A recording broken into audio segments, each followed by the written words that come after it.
আনোয়ারা উপজেলার পশ্চিমচাল হাজী মিন্নত আলী দোভাষী বাড়ি একতা সংঘের উদ্যোগে পবিত্র জশ্নে জুলুসে ঈদে মিলাদুন্নবী ও হাজী মিন্নত আলী দোভাষী পরিবারের মুরব্বীদের ইছালে সওয়াব উপলক্ষে ৯তম আজিমুসান নুরানি মিলাদ মাহফিল অনুষ্ঠিত হয়েছে।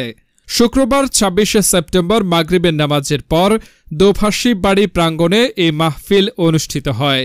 এতে সভাপতিত্ব করেন মিলাদুন্নবী উদযাপন কমিটির আহ্বায়ক মোহাম্মদ রাকিব আহমেদ চৌধুরী এবং সঞ্চালনা করেন হাজী মিন্নত আলী দোভাষী জামে মসজিদের খতিব মাওলানা হাসান উদ্দিন আল কাদেরী। মাহফিলের উদ্বোধন করেন একতা সংঘের সভাপতি মোহাম্মদ মফিজুর রহমান চৌধুরী। প্রধান অতিথি ছিলেন সংগঠনের প্রধান উপদেষ্টা এস.এম. আরমান চৌধুরী। প্রধান আলোচক হিসেবে উপস্থিত ছিলেন চট্টগ্রাম ইমাম আজম রহমাতুল্লাহ আলাই রিসার্চ সেন্টারের প্রতিষ্ঠাতা বিশিষ্ট লেখক ও গবেষক মাওলানা মুফতি মোহাম্মদ শহীদুল্লাহ বাহাদুর।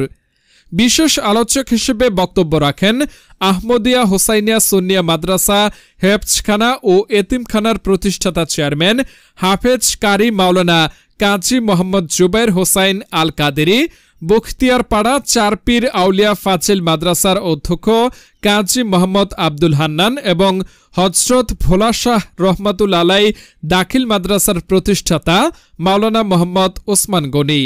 এছাড়া উপস্থিত ছিলেন একতা সংঘের সিনিয়র সহসভাপতি মোহাম্মদ লুৎফর এনাম চৌধুরী টিটু, সহসভাপতি এস.এ. মনসুর চৌধুরী সহ সংগঠনের অন্যান্য নেতৃবৃন্দ।